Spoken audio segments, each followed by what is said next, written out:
এইমাত্র পাওয়া খবর, বাস্তবে আবারও বিয়ে করলেন শাকিব অপু। কিন্তু হঠাৎ করে কেন তড়িঘড়ি করে আবারও বিয়ে করলেন শাকিব অপু? তবে কি এর পেছনে অন্য কোনো কারণ আছে? তাই তো এবার শাকিব ও অপুর বিয়ে নিয়ে মিডিয়ার সামনে কি বললেন নায়িকা শ্রাবন্তী চ্যাটার্জি এবং জানালেন ভারতের শাকিব ও অপুর সাথে কি এমন হয়েছিল। বিস্তারিত জানতে হলে ভিডিওতে একটু লাইক দিয়ে ভিডিওটি না টেনে দেখতে থাকুন। ইতিমধ্যে একাধিক গণমাধ্যমে উঠে এসেছে শাকিব ও অপু আবারও বিয়ের বন্ধনে আবদ্ধ হয়েছে। শাকিব খান ও অপু বিশ্বাস দুজনেই এখন শোবিজ দুনিয়ার আলোচনার কেন্দ্রবিন্দু। রূপালী পর্দায় এই দুই হাইথ্রবের একসঙ্গে পথ চলা শুরু হয় 2006 সালে। আর এর 2 বছর পরে দুজন গোপনে বিয়ে করেন।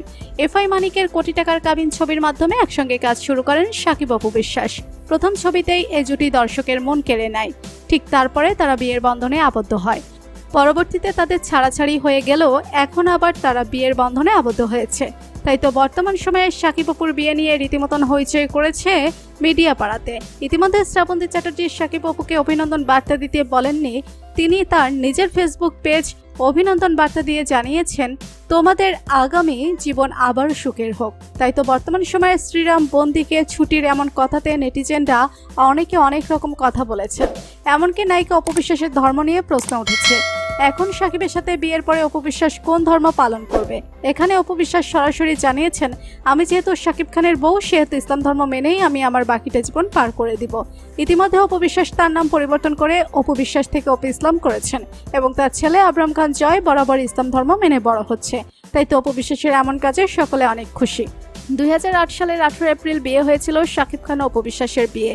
2016 সালের 27 সেপ্টেম্বর জন্ম হয় তাদের সন্তান আবরাম খান জয়ের। শাকিব অপু দুজনেই সন্তান জন্মের বিষয়টি গোপন রাখেন। 2017 সালের 10 এপ্রিল একটি টিভি চ্যানেলের সরাসরি অনুষ্ঠানে এসে বিয়ে ও সন্তানের খবর ফাঁস করেন অপু বিশ্বাস। পরের বছর 2018 সালের 12 মার্চ থেকে আনুষ্ঠানিকভাবে বিবাহ বিচ্ছেদ হয় তাদের। কিন্তু এখন তারা আবার একসাথে বিয়ে করে ঘর সংসার করছে। এটা শুধুমাত্র তাদের ছেলে আবরাম খান জয়ের জন্যই সম্ভব হয়েছে। তো বন্ধুরা, শাকিব অপু তাদের ছেলে আবরাম খান জয়ের কথা ভেবে আবারও বিয়ের বন্ধনে আবদ্ধ হয়ে কি ঠিক কাজ করেছেন? এ বিষয় নিয়ে আপনাদের মতামত কমেন্টস করে অবশ্যই জানাবেন আমাদেরকে। ভিডিওটি ভালো লাগলে লাইক, কমেন্ট ও শেয়ার করতে ভুলবেন না। আর আপনি যদি আমাদের চ্যানেলে নতুন হয়ে থাকেন তাহলে চ্যানেলটি সাবস্ক্রাইব করে বেল আইকনটি অন করে রাখুন। ধন্যবাদ সবাইকে।